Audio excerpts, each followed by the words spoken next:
അസ്സലാമു അലൈക്കും വറഹ്മത്തുള്ളാഹി തആല വബറകാതുഹു. മരുഭൂമിയിലൂടെ നടന്നു നീങ്ങുകയാണ് ഖലീഫ ഉമർ റളിയല്ലാഹു അൻഹു. വഴിയിൽ വെച്ച് ഒരു വൃദ്ധയായ ഉമ്മയെ കണ്ടുമുട്ടുന്നു. ഖലീഫയാകട്ടെ ഷാമിൽ നിന്ന് വരുന്ന വഴിയാണ്. ഉമ്മയോട് ചോദിക്കുന്നുണ്ട്, ഉമ്മ, ഖലീഫ ഉമറിനെ പറ്റി എന്താണ് നിങ്ങളുടെ അഭിപ്രായം? ഉമ്മ ഉടനെ മറുപടി പറയുന്നുണ്ട്, ഷാമിൽ നിന്ന് ഖലീഫ തിരിച്ചെത്തിയിട്ടുണ്ട് എന്നാണ് കേട്ടിട്ടുള്ളത്.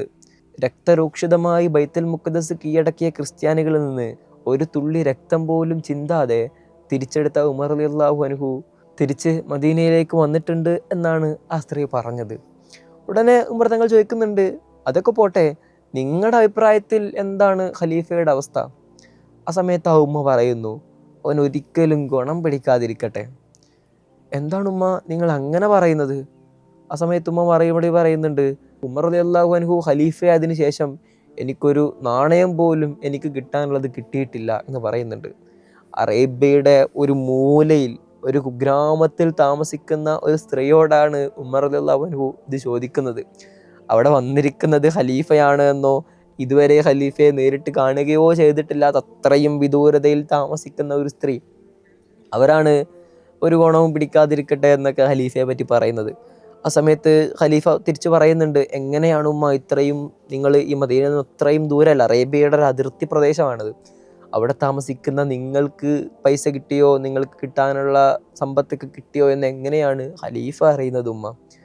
ആ സമയത്ത് ആ ഉമ്മ വന്ന ഉമർ റളിയല്ലാഹുവിനോട് ദേഷ്യപ്പെടുന്നുണ്ട്, ഞങ്ങൾ ഇവിടെ ഉണ്ടോ എന്നറിയാതെ ഒരാളാണോ ഞങ്ങൾ ഇത്രയും കാലം ഭരിക്കുന്നത്? എന്ത് യോഗ്യതയാണ് ഉമർ റളിയല്ലാഹുവിന് ഞങ്ങളെ ഭരിക്കാനുള്ളത് എന്നൊക്കെ പറഞ്ഞുകൊണ്ട് ആ സ്ത്രീ അവരുടെ ദേഷ്യം മുഴുവനും തീർത്തുകൊണ്ടാണ് അവിടേക്ക് എത്തിയ ഖലീഫയാണെന്നറിയാതെ സംസാരിക്കുന്നത്. ഉടനടി ഉമർ റളിയല്ലാഹു പറയുന്നുണ്ട്, നിങ്ങൾക്ക് ഇത്രയും കാലം കിട്ടാനുള്ള എല്ലാ പൈസയും അതിന് പകരമായിട്ട് 25 സ്വർണ്ണ നാണയങ്ങൾ ഞാൻ തരാം, നിങ്ങൾ ഉമർ റളിയല്ലാഹുവിന് പുറത്തു കൊടുക്കുമോ? ഉടനടി ആ സ്ത്രീ അത് സമ്മതിക്കുന്നുണ്ട്. ആ സമയത്താണ് അവിടേക്ക് ഇബ്നു മസ്ഊദ് റളിയല്ലാഹു അൻഹു നടന്നു വരുന്നത്, അമീറുൽ മുഅ്മിനീൻ എന്ന് വിളിച്ചുകൊണ്ട്. അമീറുൽ മുഅ്മിനീൻ എന്ന് വിളിക്കുന്നത് ഖലീഫയെ മാത്രമാണ്. സമയത്ത് ആ സ്ത്രീ അത്ഭുതപ്പെട്ടു പോകുന്നു. യാ വൈലത്ത, എന്തൊരു നാശമേ, ഖലീഫയാണോ അവരുടെ മുഖത്ത് നോക്കി ഞാൻ ചീത്ത വിളിച്ചിട്ടുള്ളത് എന്ന് പറഞ്ഞുകൊണ്ട് ആ സ്ത്രീ അവിടെ കരയുന്നുണ്ട്. ഉമർ റളിയല്ലാഹു പറയുന്നു, പേടിക്കണ്ട ഉമ്മ, ഞാനാണ് ഖലീഫ ഉമർ, നിങ്ങളുടെ അവസ്ഥ എന്താണ് എന്നൊക്കെ അറിയാൻ വേണ്ടിയാണ് ഞാൻ ഇവിടെ എത്തിയത്. നിങ്ങൾക്ക് ഇത്രയും കാലം കിട്ടാനുള്ള ബൈത്തുൽ മാലിൽ നിന്നുള്ള എല്ലാ അവകാശവും ഈ വേളയിൽ നിങ്ങൾക്ക് സാധിച്ചു തരാം. പക്ഷേ നിങ്ങളൊരു കാര്യം ചെയ്യണം, നാളെ അള്ളാഹുവിൻ്റെ കോടതിയിലെത്തുമ്പോൾ നിങ്ങൾ ഒരിക്കലും എനിക്കെതിരെ പരാതി പറയരുത്. നിങ്ങളിപ്പോൾ എനിക്കെതിരെ സംസാരിച്ചതോ എനിക്ക് ചൂടായതോ ഒന്നും എനിക്ക് പ്രശ്നമല്ല. നാളെ അള്ളാഹുവിൻ്റെ കോടതിയിലെത്തുമ്പോൾ എനിക്കെതിരെ നിങ്ങൾ സാക്ഷി പറയരുത്.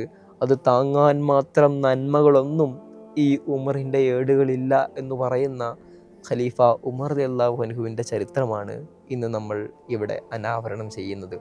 ഖലീഫ ഉമർ റളിയല്ലാഹു അൻഹുവിൻ്റെ എത്രയോ വീഡിയോകൾ നമ്മുടെ ചാനലിൽ തന്നെ നമ്മൾ ചെയ്തിട്ടുണ്ട്.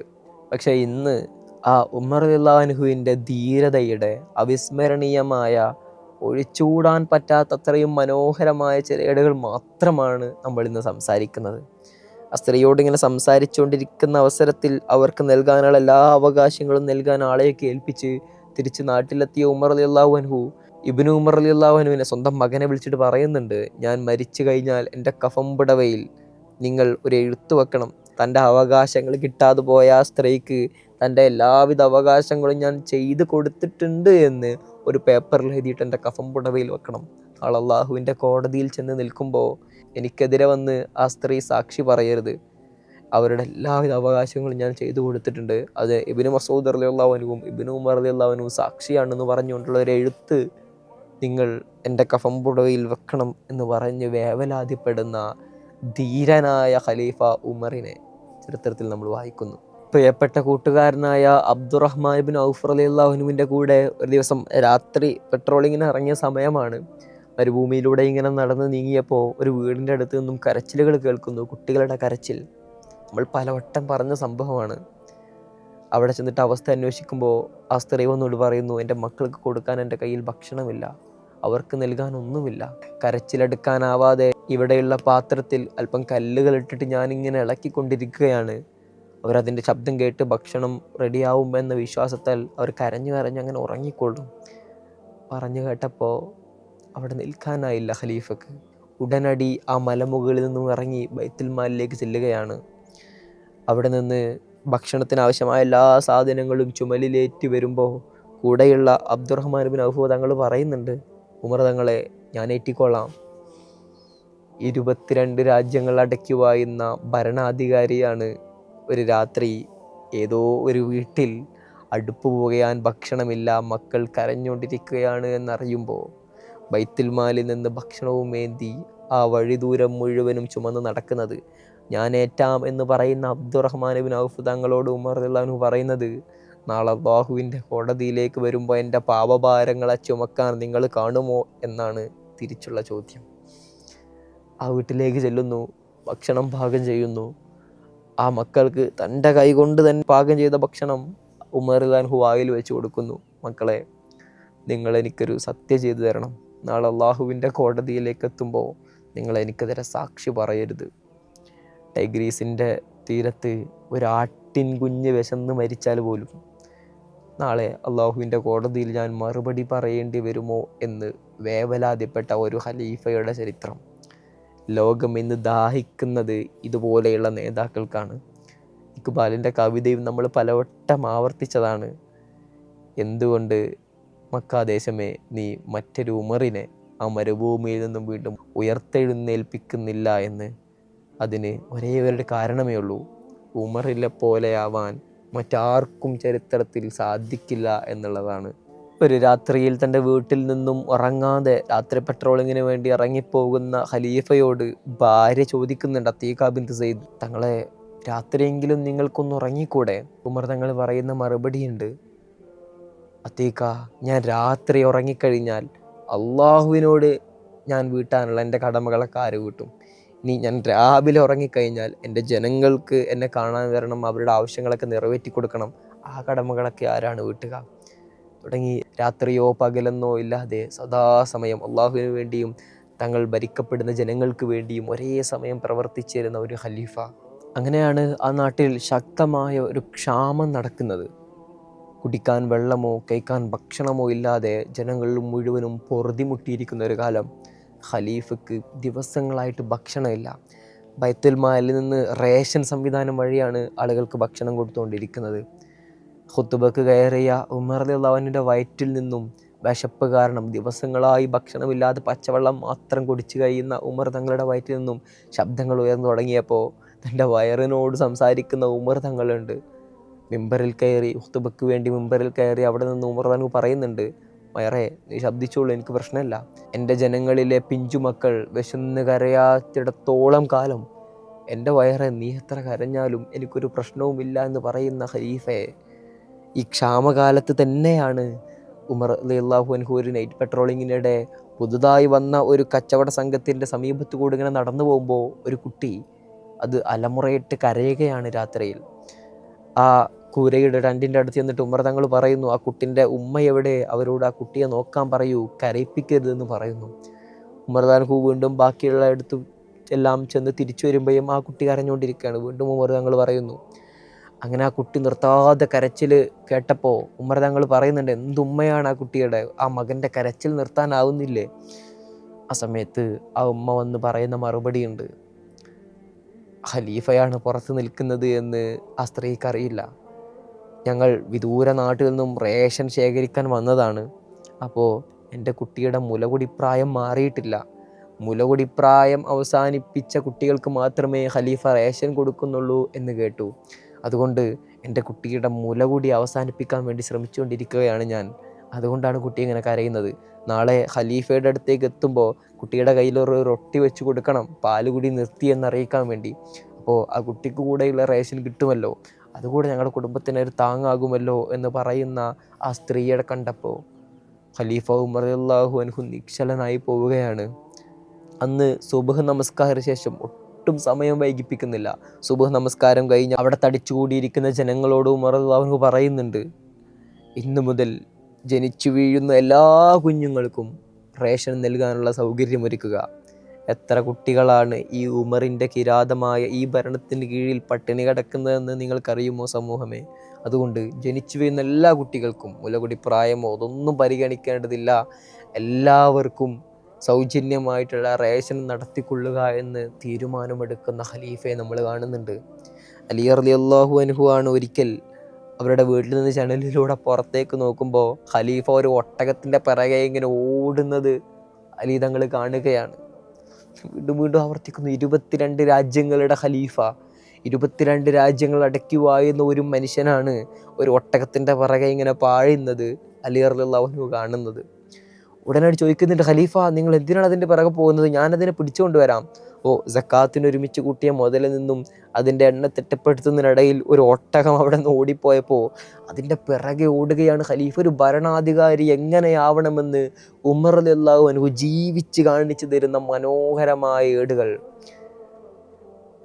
ഞാൻ പിടിച്ചു കൊണ്ടുവരാമെന്ന് അലി തങ്ങൾ പറയുമ്പോൾ ഉമർ റളിയല്ലാഹു അൻഹു പറയുന്ന മറുപടിയുണ്ട്, നാളെ അള്ളാഹുവിൻ്റെ കോടതിയിലെത്തുമ്പോൾ ഈ ഒട്ടകം എനിക്കെതിരെ സാക്ഷി പറയും. ആ സമയത്ത് നിങ്ങളെൻ്റെ പകരം ഉണ്ടാകുമോ?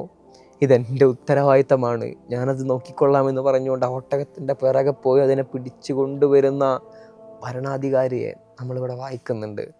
ഖുതുബ നടത്തിക്കൊണ്ടിരിക്കുമ്പോൾ എൻ്റെ ഭാഗത്ത് നിന്നെങ്ങാനും ഒരു തെറ്റ് സംഭവിച്ചു കഴിഞ്ഞാൽ നിങ്ങളതിനെ എങ്ങനെ സ്വീകരിക്കുമെന്ന് ചോദിക്കുന്ന ഖലീഫയുടെ ചരിത്രമുണ്ട് അവിടെ. അന്ന് മദീനയിൽ കാപഢ്യക്കാരായ ഒരുപാട് വിശ്വാസികൾ മുസ്ലിങ്ങൾ ഉണ്ടായിരുന്നു. അവരെ പരീക്ഷിക്കാൻ വേണ്ടിയിട്ടായിരുന്നു ഉമർ റളിയല്ലാഹു അൻഹു ചോദിച്ചതെങ്കിൽ കൂടെ പിറകിൽ നിന്ന് ഒരു അഹ്റാബി എഴുന്നേറ്റ് നിന്നിട്ട് തൻ്റെ ഉറയിലുള്ള വാൾ ഊരിയിട്ട് പറയുന്നു, ഈ വാൾ കൊണ്ട് നിങ്ങളെ ഞാൻ ശരിപ്പെടുത്തും. ആ സമയത്ത് എൻ്റെ ഭാഗത്ത് നിന്ന് തെറ്റ് കാണുമ്പോൾ എന്നെ തിരുത്താൻ ഇത്തരത്തിലുള്ള ആൺകുട്ടികളെ ഈ സമൂഹത്തിൽ നിയോഗിച്ച അല്ലാഹുവേ നിങ്ങൾക്ക് നന്ദി എന്ന് പറഞ്ഞുകൊണ്ട് പ്രാർത്ഥിക്കുന്ന ഉമർ തങ്ങളെ, ഈജിപ്തിൻ്റെ ഗവർണറായിരുന്ന അംർ ഇബ്നു ആസ് റളിയല്ലാഹു അൻഹുവിൻ്റെ മകൻ മുഹമ്മദ്, അദ്ദേഹം താബിയായിരുന്നു. അവർ അക്കാലത്ത് ഒട്ടക റേസുകൾ നടത്തും. ഇന്നും ദുബായിലൊക്കെയുള്ള വളരെ വലിയൊരു വിനോദത്തിൽപ്പെട്ടതാണ് ഈ ക്യാമൽ റേസ് എന്നുള്ളത്. അങ്ങനെ അന്ന് ഈജിപ്തിൽ നടത്തിയ ഒരു ഒട്ടക റേസിൽ ഈ അംർ ഇബ്നു ആസ് റളിയല്ലാഹു അൻഹുവിൻ്റെ മകൻ ഈ മുഹമ്മദ് റളിയല്ലാഹു അൻഹുവിൻ്റെ ഒട്ടകത്തെ ഒരു സാധാരണ കർഷകനായ ഒരാളുടെ ഒട്ടകം പരാജയപ്പെടുത്തുന്നു. അതിൻ്റെ അപമാനവും ദേഷ്യമൊക്കെ സഹിക്കവയ്യാതായപ്പോൾ ഈ മുഹമ്മദ് ആ കർഷകൻ്റെ മുഖത്തടിക്കുന്നു. പെട്ടെന്നുണ്ടായ ഒരു ദേഷ്യത്തിൻ്റെ പുറത്ത് സംഭവിച്ചു പോയതാണ്. മത്സരത്തിൽ തോറ്റ ഒരു ദേഷ്യം പ്രകടിപ്പിച്ചത് മാത്രമാണ്. അദ്ദേഹത്തിന് വളരെ അപമാനിതനാകുന്നു ആ കർഷകൻ.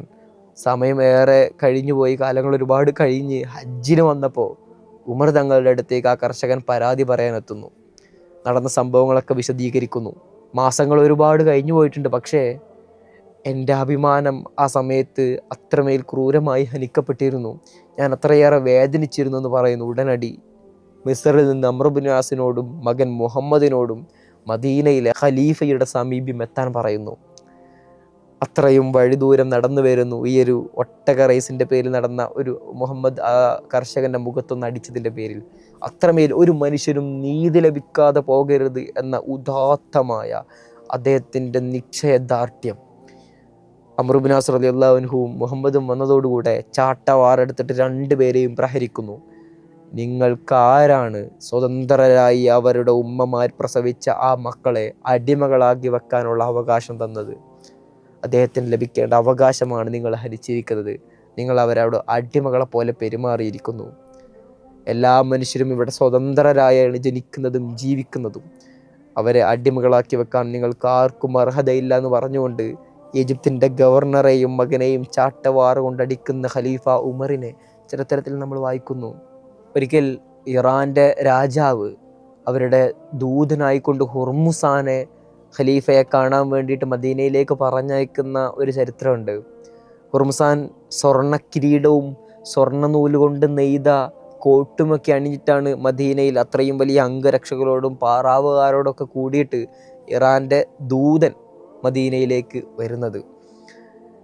മദീനയിൽ വന്ന ആളുകളൊക്കെ അത്ഭുതപ്പെട്ടാണ് ഈ ഹുർമുസാനെ കാണുന്നത്. സ്വർണത്തിൻ്റെ കിരീടം, സ്വർണ്ണ നൂലുകൾ കൊണ്ട് നെയ്ത കോട്ടുകൾ, അത്രയും ആഡംബരത്തോടുകൂടെ ഇറാൻ്റെ രാജാവിൻ്റെ പ്രതിനിധി മദീനയിലേക്ക് എത്തിയിരിക്കുകയാണ്. ആളുകൾ തടിച്ചുകൂടുന്നുണ്ട്. ഹുർമുസാൻ ചോദിക്കുന്നു, എവിടെയാണ് ഖലീഫയുടെ കൊട്ടാരം? ഞങ്ങൾ ഉമർ റളിയല്ലാഹുവിനെ കാണാൻ വേണ്ടി, ഖലീഫയെ കാണാൻ വേണ്ടി വന്നതാണ്. ആളുകൾ പറയുന്നു, കൊട്ടാരമൊന്നുമില്ല, അദ്ദേഹത്തിൻ്റെ ഒരു മൺകൂരയുണ്ട് അവിടെ, വീട്ടിലുണ്ടാവും. ഹുർമുസാനും കൂടെയുള്ള ആളുകളും അങ്ങനെ ഉമർ റളിയല്ലാഹുവിൻ്റെ വീട്ടിലേക്ക് ചെല്ലുകയാണ്. മദീനക്കാർ മുഴുവനും ഹുർമുസാൻ്റെ കൂടെ കൂടിയിട്ടുണ്ട്. വീട്ടിൽ ചെന്ന് ചോദിക്കുന്നു. അവിടെ ഉണ്ടായിരുന്ന ഉമർ റളിയല്ലാഹുവിൻ്റെ പിഞ്ചുമക്കൾ അദ്ദേഹത്തിൻ്റെ വേഷവിധാനങ്ങളെ കണ്ടിട്ട് അത്ഭുതപ്പെട്ടു പോവുകയാണ്. ഇറാൻ്റെ രാജാവല്ല വന്നിരിക്കുന്നത്, അവിടുത്തെ ദൂതൻ മാത്രം. അദ്ദേഹത്തിൻ്റെ വേഷവിധാനമാണ് സ്വർണ്ണ കിരീടവും സ്വർണത്തിൻ്റെ കോട്ടും ഒക്കെ. ഉപ്പ വീട്ടിലില്ല, പള്ളിയിൽ പോയതാണ്. അങ്ങനെ പള്ളിയിൽ ചെന്ന് നോക്കുന്നു. നിസ്കാര സമയമൊന്നുമല്ല, പ്രഭാത സമയമാണ്. പള്ളിയിലും കാണാനില്ല. എല്ലാവരും നാലുപാടും തിരഞ്ഞിറങ്ങുന്നു. ഉമർ റളിയല്ലാഹുവിനെ ഹുർമുസാൻ കാണുന്നുണ്ട്. ഒരു ഈന്തപ്പനയുടെ തണലിൽ, പച്ച മണ്ണിൽ, ഈന്തപ്പനയോല തലയണാക്കി വെച്ചുകൊണ്ട് പച്ച മണ്ണിൽ കിടന്നിറങ്ങുന്ന 22 രാജ്യങ്ങളുടെ ഖലീഫയെ, 22 രാജ്യങ്ങൾ അടക്കി വാഴുന്ന ധീരനായ ഉമർ റളിയല്ലാഹു അൻഹുവിനെ പച്ച മണ്ണിൽ ഹുർമുസാൻ കാണുന്നുണ്ട്. സ്വർണ്ണ കിരീടവും സ്വർണ്ണക്കോട്ടൊക്കെ അണിഞ്ഞു വരുന്ന ആ ഇറാൻ്റെ ദൂതൻ കാണുന്നത് പച്ച മണ്ണിൽ കിടക്കുന്ന ഖലീഫയെയാണ്. ഒരുപാട് തുന്നിക്കെട്ടിയ വസ്ത്രങ്ങളാണ്. റൊട്ടിയാണ് സാധാരണയായി ഭക്ഷിക്കുന്നത്. കറികളൊന്നുമില്ല, എണ്ണ മാത്രമാണ് കൂടെ. കൊട്ടാരത്തിന് പകരം മണ്ണിൻ്റെ കൂര മാത്രമാണ് ഖലീഫക്കുള്ളത്. ആ സമയത്ത് ദൂതൻ പറയുന്നുണ്ട്, പേർഷ്യയുടെയും കിസ്രയുടെയും ഒക്കെ രാജാക്കന്മാർ അവിടുത്തെ പേര് കേട്ടാൽ നിന്ന് വിറക്കുകയാണ് ഖലീഫ. ആ ഖലീഫയാണോ ഈ മൺകൂരയിൽ താമസിക്കുന്നത്? സമയത്ത് ആ ഹുർമുസാൻ പറയുന്ന ഒരു വാക്കുണ്ട്, ഹക്കംത ഫഅദൽത ഫഅമിൻത ഫനിംത. നിങ്ങൾ നല്ല രീതിയിൽ വിധിച്ചിരിക്കുന്നു, നീതി കാണിച്ചിരിക്കുന്നു, അപ്പോൾ നിങ്ങൾ നിർഭയനായിരിക്കുന്നു. ആ സമയത്ത് നിങ്ങൾക്കിതുപോലെ അംഗരക്ഷകരൊന്നുമില്ലാതെ, കിസ്രയുടെയും കൈസറിൻ്റെയും ഒക്കെ രാജാക്കന്മാർക്ക് അംഗരക്ഷകരില്ലാതെ ഒരു സമയം കൊട്ടാരത്തിൽ നിന്ന് പോലും പുറത്തിറങ്ങാൻ ചിന്തിക്കുക പോലും പറ്റാത്ത സമയത്താണ് നിങ്ങൾ അതിമനോഹരമായ നീതി പ്രകടിപ്പിച്ചതോടുകൂടെ നിങ്ങൾക്ക് ശത്രുക്കളില്ലാതായി മാറിയിരിക്കുന്നു. അംഗരക്ഷകരില്ലാതെ ഈ പച്ചമണ്ണിൽ നിങ്ങൾക്ക് കിടന്നുറങ്ങാൻ സാധിക്കുന്നു എന്ന് പറഞ്ഞുകൊണ്ട് ആ ദൂതരെല്ലാം ഞെട്ടിപ്പിക്കുന്ന കാഴ്ചയുമായിട്ട് ജീവിക്കുന്ന ഖലീഫയെ ബൈത്തുൽ മുഖദ്ദസ് കീഴ്പ്പെടുത്തിയതിന് ശേഷം ക്രിസ്ത്യാനികളെല്ലാവരും തങ്ങളുടെ പുതിയ നേതാവിനെ, പുതിയ ഖലീഫയെ, 22 രാജ്യങ്ങൾ അടക്കി വാഴുന്ന ആ ഉമർ റളിയല്ലാഹുവിനെ കാത്തിരിക്കുമ്പോഴാണ് വിദൂരതയിൽ നിന്നും 2 പേര് കഴുതപ്പുറത്തേറിയിട്ട് വരുന്ന കാഴ്ച കാണുന്നത്. ക്രിസ്ത്യാനികൾ അവിടെ കൂടിയിരിക്കുന്ന സ്വഹാബത്തിനോട് ചോദിക്കുന്നുണ്ട്, അതാണോ നിങ്ങളുടെ ഖലീഫ? കഴുതപ്പുറത്ത് വരുന്നതാണോ നിങ്ങളുടെ ഖലീഫ? ആ സമയത്ത് സ്വഹാബത്ത് മറുപടി പറയുന്നു, അല്ല, കഴുതപ്പുറത്തിരിക്കുന്നത് ഖലീഫയുടെ ഭൃത്യനാണ്. താഴെ തുന്നിക്കൂട്ടിയ വസ്ത്രങ്ങൾ ധരിച്ച് ആ കഴുതയുടെ കയറും പിടിച്ചു വരുന്ന ഒരാളെ കണ്ടോ? അതാണ് ഞങ്ങളുടെ ഖലീഫ. ഖലീഫയും ഭൃത്യനും ഊഴം മാറി മാറിയാണ് ഒരു കഴുതപ്പുറത്ത് സഞ്ചരിക്കുന്നത്. ബൈത്തുൽ മാലിൽ സമ്പത്തില്ലാഞ്ഞിട്ടോ ഖലീഫയ്ക്ക് 2 ആഡംബരപൂർണമായ ഒട്ടകങ്ങളെയോ കുതിരകളെയോ വാങ്ങാനുള്ള പൈസ ഇല്ലാഞ്ഞിട്ടോ അല്ല. സ്വയം അവകാശങ്ങൾക്ക് വേണ്ടി, എൻ്റെ സൗകര്യത്തിന് വേണ്ടി മുസ്ലിം സമൂഹത്തിൻ്റെ സമ്പത്ത് ഞാൻ ഉപയോഗിക്കില്ല എന്ന നിശ്ചയദാർഢ്യമെടുക്കുന്ന ഖലീഫ ഉമറിനെ ചരിത്രത്തിൽ നമ്മൾ കാണുന്നു. ത്വൽഹാ റളിയല്ലാഹു അൻഹു ആണ് നിരന്തരമായി ഉമർ റളിയല്ലാഹു അൻഹു എല്ലാ ദിവസവും രാത്രി ഒരു വീട്ടിലേക്ക് തന്നെ പോകുന്നത് കാണുമ്പോൾ അദ്ദേഹത്തിന് സംശയമാവുകയാണ്. നിസ്കാരം കഴിഞ്ഞ് പെട്ടെന്ന് ഉമർ റളിയല്ലാഹു അൻഹു ചെല്ലുന്നത് ഒരു മരുഭൂമിയിലുള്ള ഒരു വീട്ടിലേക്കാണ്. ദിവസവും അവിടെ ചെല്ലുന്നു. ത്വൽഹാ റളിയല്ലാഹു അൻഹുവിന് സംശയമായി. ആ വീട്ടിലേക്ക് ഉമർ തങ്ങളുടെ പിറകെ ചെല്ലുന്നു. ഉമർ തങ്ങൾ അവിടെ നിന്ന് പോകുന്ന സമയത്ത് ആ വീട്ടിലേക്ക് ചെന്ന് കയറി നോക്കുമ്പോൾ കണ്ണ് കാണാത്ത അന്ധയായ വൃദ്ധയായ ഒരു സ്ത്രീ അവിടെ കട്ടിലിൽ കിടക്കുന്നതാണ് കാണുന്നത്. ത്വൽഹാ തങ്ങൾ ചോദിക്കുന്നു, ഇവിടെ വന്നു പോയതാരാണ്? എനിക്കറിയില്ല, ഒരാൾ എന്നും ഇവിടെ രാത്രി വരും. അദ്ദേഹം എന്താണ് നിങ്ങൾക്ക് ചെയ്തു തരുന്നത്? മോനെ, എനിക്ക് കണ്ണ് കാണില്ല, എനിക്ക് വേണ്ട ഭക്ഷണങ്ങൾ പാകം ചെയ്തു തരും, എൻ്റെ വസ്ത്രം അലക്കി തരും, ഇവിടെ മുഴുവനും അടിച്ചു വാരി വൃത്തിയാക്കി തരും. അങ്ങനെ എൻ്റെ എല്ലാവിധ കാര്യങ്ങളും നോക്കുന്നതും അയാളാണ്. ഇത്രയും കാലമായിട്ട് നിങ്ങൾക്കത് ആരാണെന്ന് അറിയില്ലേ? ഇല്ല, വർഷങ്ങളായി അയാൾ ഇവിടെ വന്ന് എൻ്റെ എല്ലാവിധ കാര്യങ്ങളും ദിവസവും ചെയ്തു പോകുന്നു. ഇന്നവരെ ഞാനത് ചോദിച്ചിട്ടുമില്ല, അത് പറഞ്ഞിട്ടുമില്ല. അബൂബക്കർ തങ്ങളുടെ ജീവിതത്തിലും ഇതുപോലൊരു സംഭവം നമ്മൾ കാണുന്നുണ്ട്. തൻ്റെ അധികാര പരിധിയിലുള്ള അന്ധയായ ഒരു സ്ത്രീക്ക് വേണ്ടിയിട്ട് പോലും ദിവസവും സമയം കണ്ടെത്തുന്ന ഖലീഫയെ, ആ സമയത്ത് ത്വൽഹാ റളിയല്ലാഹു അൻഹു പറയുന്നൊരു വാക്കുണ്ട്, ഖലീഫ, നിങ്ങൾക്ക് ശേഷം വരാൻ പോകുന്ന ഖലീഫമാരെ ബുദ്ധിമുട്ടിപ്പിക്കുകയാണിത്. നിങ്ങൾ ഈ ചെയ്യുന്നത് പോലെയൊക്കെ ചെയ്യാൻ നിങ്ങൾക്ക് മാത്രമേ സാധിക്കൂ. നിങ്ങൾക്ക് ശേഷം വരുന്നവരെ നിങ്ങൾ ഈ ബുദ്ധിമുട്ടിക്കുകയാണ് എന്ന് പറയുന്ന ത്വൽഹാ റളിയല്ലാഹു അൻഹു. ഒരു ദിവസം രാത്രി പെട്രോളിങ്ങിനിടെ ഇങ്ങനെ സഞ്ചരിച്ചുകൊണ്ടിരിക്കുമ്പോഴാണ് ഒരു ഉമ്മയും മകളുമുള്ള സംഭാഷണം ഉമർ റളിയല്ലാഹു അൻഹു കേൾക്കുന്നത്. ആ ഉമ്മ ആ മകളെ പാലിൽ വെള്ളം ചേർക്കാൻ വേണ്ടിയിട്ട് നിർബന്ധിപ്പിച്ചുകൊണ്ടിരിക്കുകയാണ്. ആ സമയത്ത് ആ മോള് മറുപടി പറയുന്നു, ഉമർ റളിയല്ലാഹു അൻഹു പറഞ്ഞിട്ടില്ലേ ഉമ്മ, പാലിൽ വെള്ളം ചേർക്കരുത് എന്ന്. ആ സമയത്ത് ആ ഉമ്മ മറുപടി പറയുന്നു, നിൻ്റെ ഉമറും നിൻ്റെ ഖലീഫയ്ക്ക് ഈ സമയത്ത് ഇവിടെ ഉണ്ടാവുമോ? അവർ ഇതൊന്നും കാണുന്നില്ലല്ലോ എന്ന് പറയുമ്പോൾ ആ മകൾ പറയുന്ന മറുപടി ഉമർ റളിയല്ലാഹു അൻഹു പുറത്തു നിന്ന് കേൾക്കുകയാണ്. ഉമർ റളിയല്ലാഹു അൻഹു ചിലപ്പോൾ ഇത് കാണില്ലായിരിക്കും, പക്ഷേ ആകാശത്തുള്ള ഒരാൾ ഇതെല്ലാം കാണുന്നുണ്ടല്ലോ, അതുകൊണ്ട് ഞാൻ വെള്ളം ചേർക്കില്ല എന്ന് ശാഠ്യം പിടിക്കുന്നു. ഉമർ റളിയല്ലാഹു അൻഹു ആ പെൺകുട്ടിയെ തൻ്റെ മകന് വേണ്ടിയിട്ട് വിവാഹാലോചിക്കുകയും വിവാഹം നടത്തി കൊടുക്കുകയും ചെയ്യുന്നു. ആ മകളുടെ നീതിയും സത്യസന്ധതയുമാണ് ഉമർ റളിയല്ലാഹു അൻഹുവിനെ അത്രമേൽ ആകർഷിച്ചത്. എല്ലാവിധ കാര്യങ്ങൾക്കും നീതിയോടുകൂടെ പെരുമാറാനും തൻ്റെ ജനങ്ങൾ മുഴുവനും ഒരവസരത്തിലും അവരുടെ നീതി നഷ്ടപ്പെടുത്തരുതെന്ന ഉറച്ച വിശ്വാസം നീതിയുടെ പര്യായമായിട്ട് മാറുന്ന ഖലീഫയെ ത്വൽഹാ റളിയല്ലാഹു അൻഹു പറയുന്നത് പോലെ, നിങ്ങളുടെ ശേഷം വരുന്ന ഖലീഫമാരെ നിങ്ങൾ ബുദ്ധിമുട്ടിക്കുകയാണ്, ഇതുപോലെ നീതി ചെയ്യാൻ മറ്റാർക്കും ആവില്ല എന്ന് അടിവരയിട്ട് പറയുന്നിടത്താണ് ഉമർ റളിയല്ലാഹു അൻഹുവിനെ പോലെയുള്ള ഭരണാധികാരികളെ ഈ നാടും രാജ്യവും നഗരവും ഒക്കെ അത്രമേൽ കൊതിക്കുന്നു എന്ന് നമ്മൾ അറിയുന്നത്. ഇന്നത്തെ രാജാക്കന്മാരും അവരുടെ അധികാര വടംവലികളൊക്കെ നമ്മൾ കാണുമ്പോഴാണ് അധികാരത്തിലിരിക്കുമ്പോൾ പോലും സാധാരണ മനുഷ്യരെ പോലെ ജീവിച്ച് നമ്മൾ ഇന്ന് മൺമറഞ്ഞ ഉമർ തങ്ങളുടെ ജീവിതം നമ്മൾ വായിക്കുകയും പഠിക്കുകയും ചെയ്യേണ്ടത്. ഒരു സുബ്ഹ് നമസ്കാരത്തിൽ ജമാഅത്തായി നിസ്കരിച്ചുകൊണ്ടിരിക്കുമ്പോൾ ശത്രുവിൻ്റെ കുത്തേറ്റ് ശ്വാസം നിലച്ച് കഫംപുടവയിൽ അന്ന് കൊണ്ടുപോയത് ലോകത്തിൻ്റെ സമാധാനമാണ്, ഇസ്ലാമിൻ്റെ സൗന്ദര്യമാണ്, സന്തോഷമാണ്. അസ്സലാമു അലൈക്കും വറഹ്മത്തുള്ളാഹി വബറകാതുഹു.